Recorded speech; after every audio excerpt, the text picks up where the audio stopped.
அன்பிற்குரிய சகோதர சகோதரிகளே, நம்ம நாட்டில் தேர்தல் கமிஷன் என்கிற ஒரு சிஸ்டத்தின் மூலமாக ஜனநாயகம் குழி தோண்டி புதைக்கப்பட்டு வருவதை பல சந்தர்ப்பங்களில் நம்ம தெளிவாக விளக்கிட்டு வரணும். இந்த நிலையில் நேற்றைய தினம் தேர்தல் கமிஷன் என்ன பண்ணுறாங்கன்னா, ஒரு ஆர்டர் போட்டிருக்காங்க. என்ன ஆர்டர் போடுறாங்கன்னா, தேர்தல் வாக்குப்பதிவு நடக்கும் பொழுது அதெல்லாம் வீடியோ பதிவு எடுப்பாங்க. சிசிடிவி கேமரா வச்சு யார் யாரெல்லாம் வாக்கு செலுத்த வந்தால், அந்த இடத்துல என்ன பிரச்சனை நடந்துச்சு, அதெல்லாம் கள்ள ஓட்டு போட்டான்னு புகார் வச்சுன்னு எடுத்து பார்க்கணும்ல. அந்த பூத்தில் உள்ள நிகழ்வுகளை எல்லாம் சிசிடிவி கேமரா மூலமாக வீடியோ எடுக்கக்கூடிய ஒரு விஷயம் இருக்குது. இந்த வீடியோவில் 90 நாளைக்கு அதை பாதுகாக்கணும்னு தேர்தல் கமிஷனில் சட்டம் இருக்குது. தேர்தல் கமிஷனில் என்ன செய்யக்கூடாது, அந்த வீடியோ அழிஞ்சு போச்சுன்னு சொல்லக்கூடாது.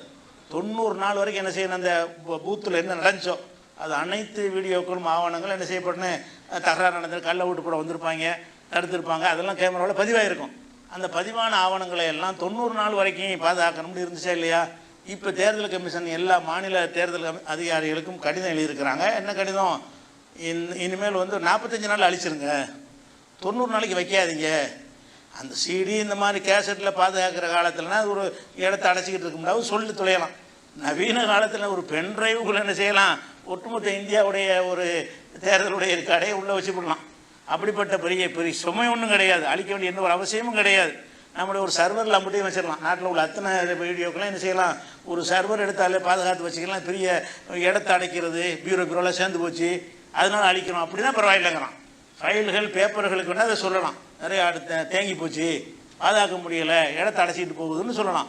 நவீன காலத்தில் வாழ்ற டிஜிட்டல் யுகத்தில் வாழ்ந்து கொண்டிருக்கும் பொழுது 45 நாளில் அழிக்கணும்னு எதுக்கு? இது கள்ள வேலை பார்த்தா என்ன செய்யணும், சீக்கிரம் அழிச்சு விட்டோம்னா நம்ம கேஸு ஒன்றும் போட முடியாதுல்ல, நிரூபிக்க முடியாதுல்ல.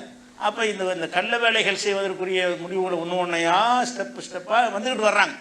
அடுத்திருந்து செய்ய போகிறாங்க என்பதற்கு என்ன செய்யுது, 45 நாள் அழிக்கிறதுமாங்க, இன்னும் கொஞ்சம் நாள் ஒரு வாரத்தில் அழிச்சிடலான்ருவாங்க. 90லேருந்து 45 நாள் வரைய பொது விவாதம் வச்சியா, இதை பற்றி மக்கள்கிட்ட கருத்து கேட்டியா, இப்படி செய்யலாமான்னு அனைத்து கட்சி கூட்டத்தை கூட்டி நாங்கள் 90 நாளாக உள்ளதை 45 நாள் ஆக்க போகிறோம் ஏதாவது கேட்டியா? என்னமோ தேர்தல் கமிஷன் அவன் நினைச்சதை செய்யலாங்கிற மாதிரி என்ன செய்கிறாங்க, அந்த முடிவு எடுக்கிறாங்களே. ஏன் 90 நாள் அதை பாதுகாத்தா என்ன கேடு உங்களுக்கு? ஒரு கேடும் இல்லை. நீங்கள் கள்ள வேலை பார்த்தா மாட்டிக்கிருவீங்க, அதுக்காக சீக்கிரம் அழிக்க பார்க்குறீங்க, அதான் விளங்குறது. அப்போ தேர்தல் கமிஷனை வைத்து என்னென்ன கூத்து பண்ண போகிறாங்களோ ஒன்று ஒன்றா அம்பலமாகிட்டே இருக்கிறது. அந்த மாதிரியான ஒரு விஷயத்தில் இது ஒரு விஷயம், ஒரு தகவலுக்காக வேண்டிய. அஸ்ஸலாமு அலைக்கும்.